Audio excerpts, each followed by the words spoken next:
Всем привет, как ваши дела? Давно не было видео на канале, как я уже писал в посте. Это связано с тем, что после выпуска из университета у меня много времени стала отнимать работа. Даже на короткие видео времени не оставалось. Путешествия никакие не ездил, поэтому снимать было нечего. Сейчас, хоть я до сих пор никуда не съездил, но снимаю на совершенно другую тему. Решил это видео записать, прогуливаясь в Печатниках. Вдалеке виден остров мечты, а там, если приглядеться, Москва-Сити. Почему именно советы будущему студенту? Я не сразу пришел к той мысли снимать видео именно на эту тему. Она у меня где-то была записана в заметках, но я про нее забыл. Потому что этот жизненный этап я уже прошел, мне есть о чем сказать и есть чем поделиться с вами. Ну и признаюсь, таких видео в интернете много. Может, кому-то они действительно помогли, а может, кто-то скопировал просто из интернета. Но я же буду основываться на своем опыте, поэтому думаю, это будет вам полезно. Итак, первое, с чего бы я начал, это быть открытым к студентам, к старшекурсникам, к преподавателям, стараться со всеми знакомиться и, как это сейчас стало популярно говорить, развивать свои навыки нетворкинга. Ребят, вам в этом университете еще учиться и учиться. А когда закончите университет, пойдете работать. А коллеги по работе, к сожалению, не всегда будут являться друзьями.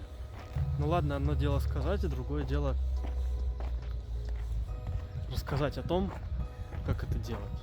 А делать это все очень просто подходите, знакомьтесь, никто на вас косо не посмотрит, никто вам ничего не скажет. Можете задавать вопросы на совершенно разные темы, как связанные с учебой, так и нет.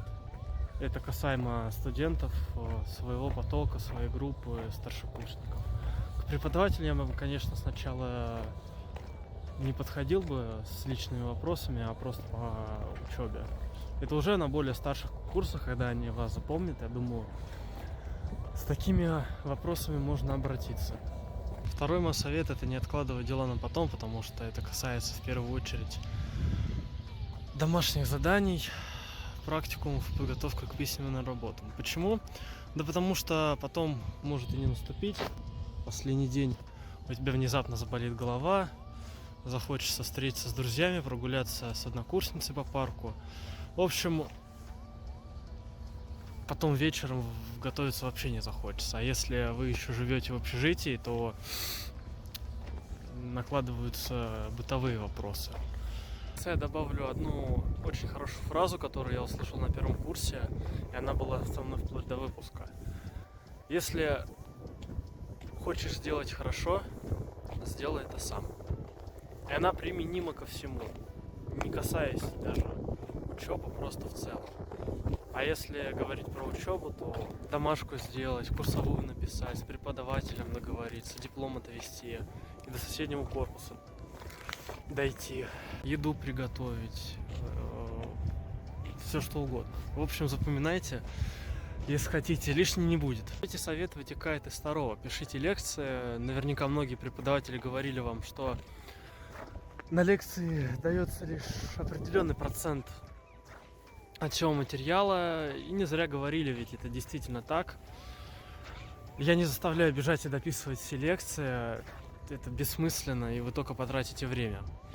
Суть не в этом. Суть в том, что преподаватели бывают разные и все индивидуально. Например, один преподаватель может давать на лекции одно, а спрашивает другое на семинаре.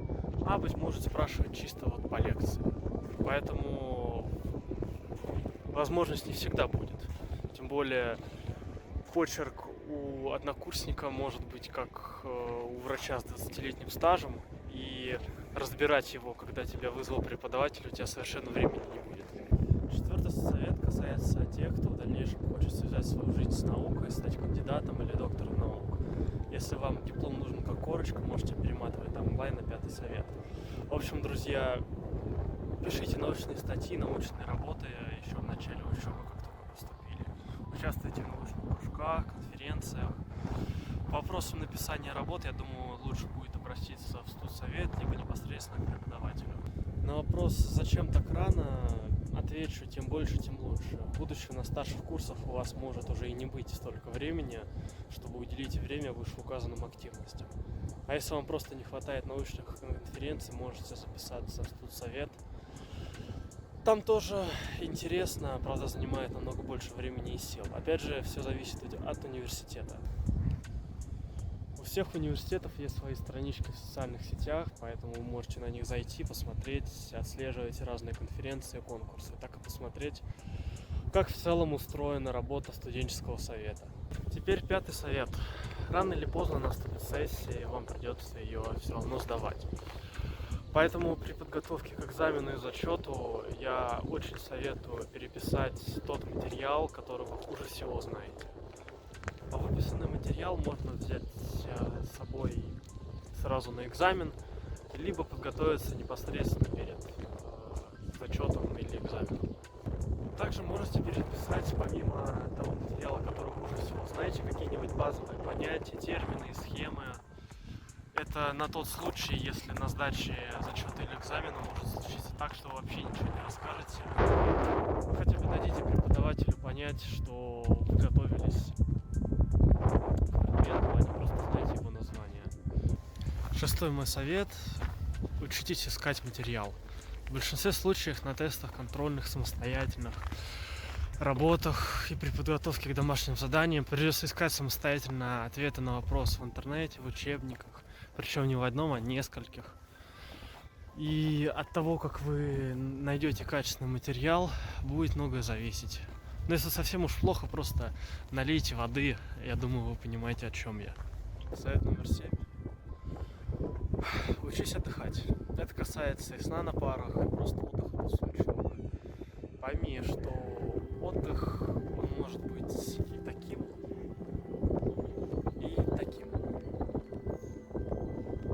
Здесь просто важно переключить внимание, захотеть и твердо себе в этом пообещать.